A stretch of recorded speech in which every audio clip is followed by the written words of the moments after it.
Bonjour à tous et bienvenue dans Chine France le journal, votre émission quotidienne d'information sur la Chine en français sur Mandarin TV. Sans transition, voici les titres de l'actualité. Alors que le monde continue de lutter contre le Covid-19, un premier cas humain de grippe aviaire H10N3 a été détecté en Chine.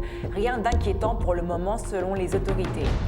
Xi Jinping félicite Bachar el-Assad pour sa réélection à la présidence de la Syrie.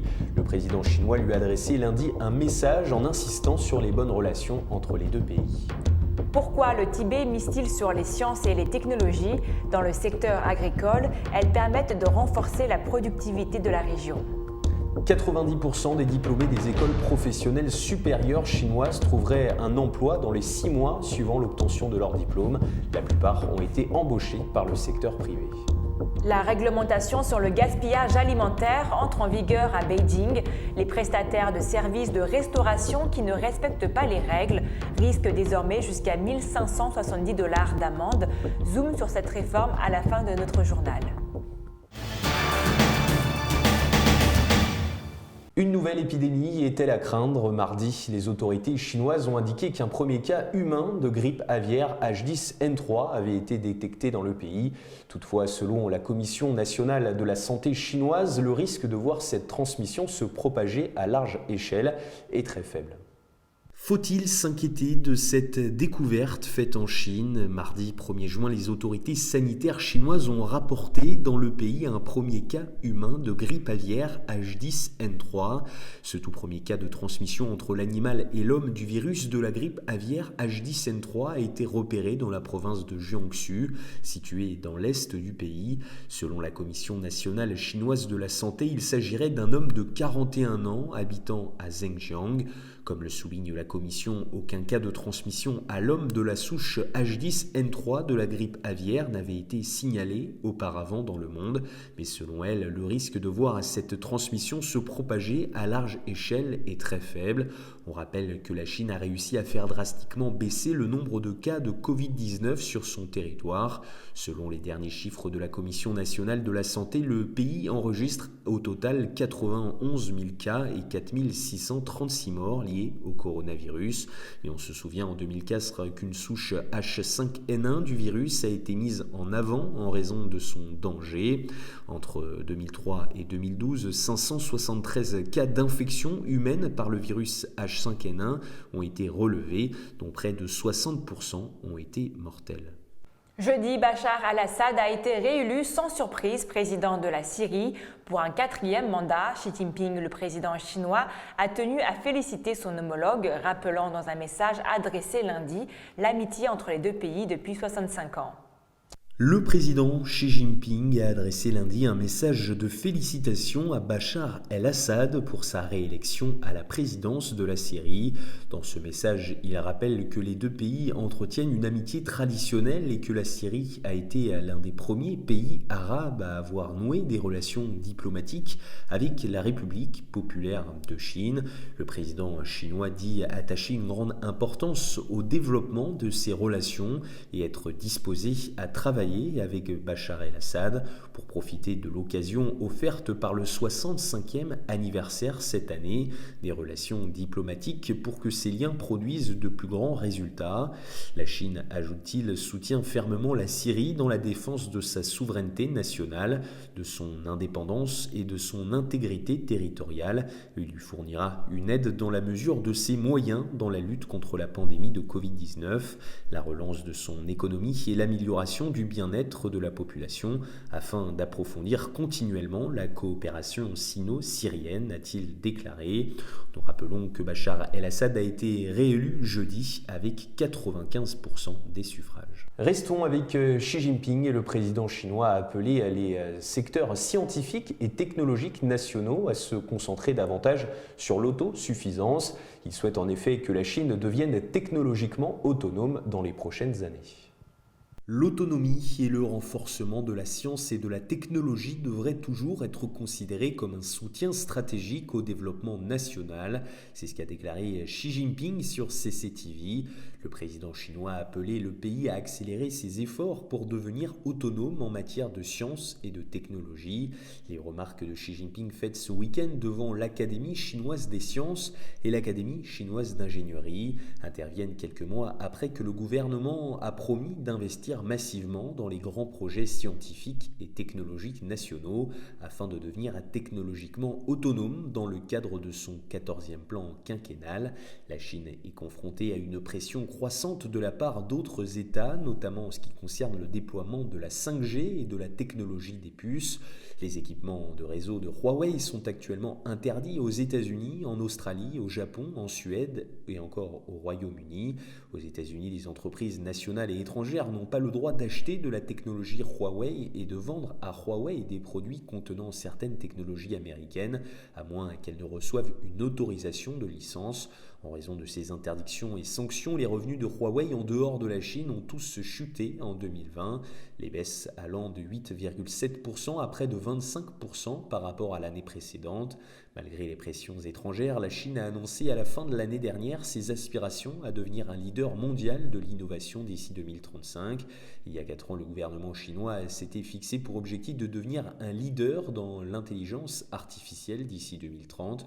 En 2021, les États-Unis détiennent toujours une avance considérable au niveau mondial, mais la Chine comble rapidement son retard selon un rapport publié au début de cette année par le groupe de réflexion américain Center for Data Innovation.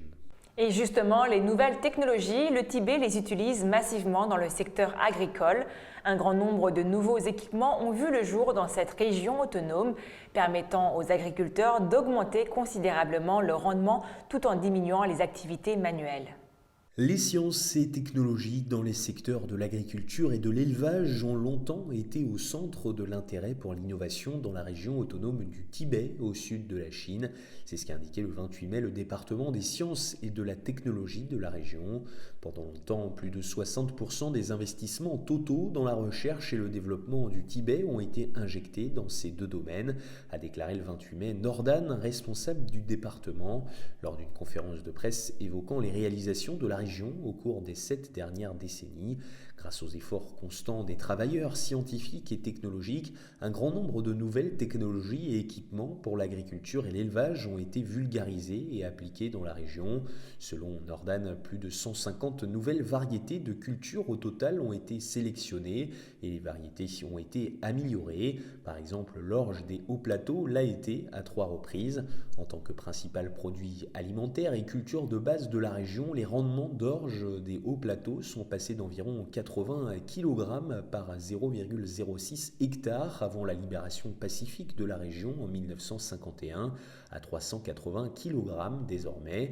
Dans le domaine de l'élevage, la région pratique l'élevage du mouton à laine Pembo semi-fine, le poulet blanc du plateau et d'autres nouvelles races de bétail et de volailles, a noté Nordan. En développant un certain nombre de nouveaux produits agricoles et d'élevage unique, la région a fait des percées dans les technologies de base.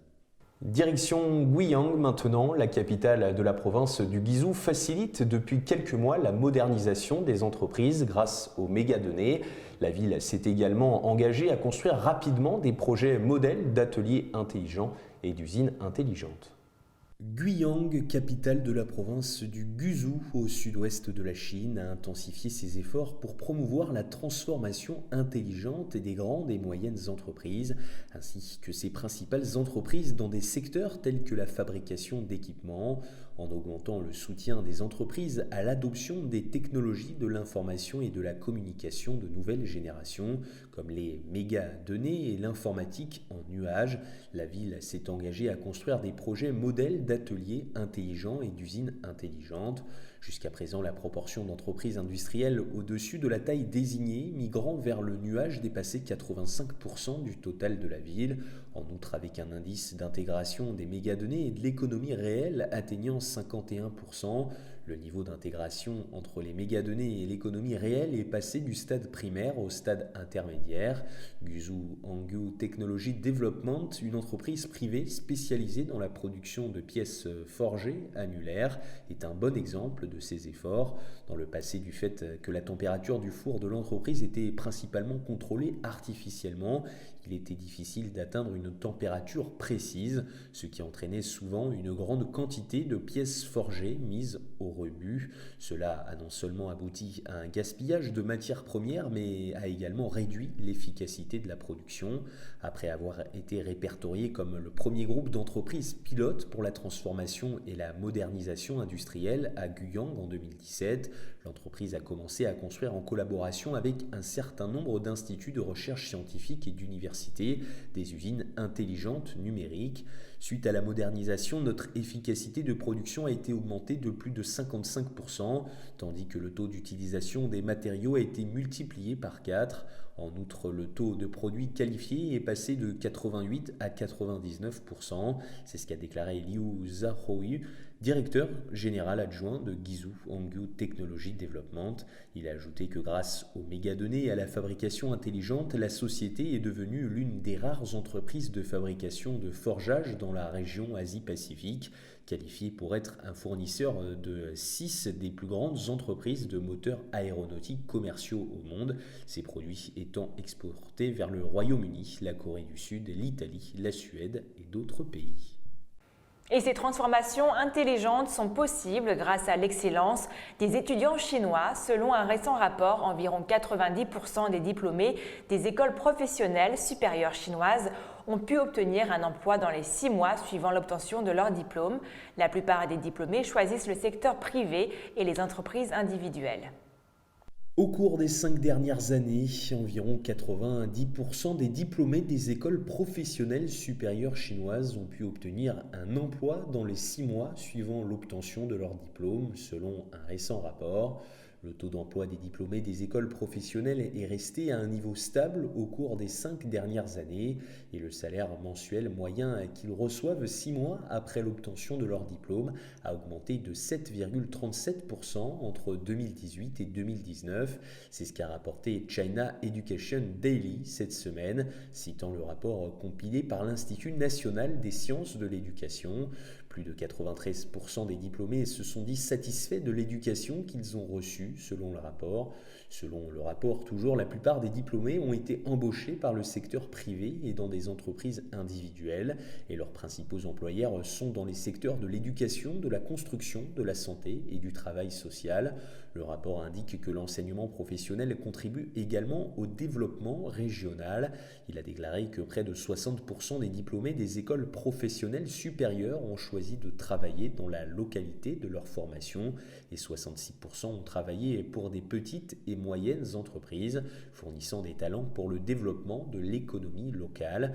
Confié par le département de l'enseignement professionnel et de l'éducation des adultes du ministère de l'Éducation, le rapport s'est concentré sur des sujets tels que le système éducatif, le fonctionnement de l'école, l'enseignement et le développement des élèves, fournissant des informations relatives à la qualité et à la condition de l'enseignement professionnel depuis 2016.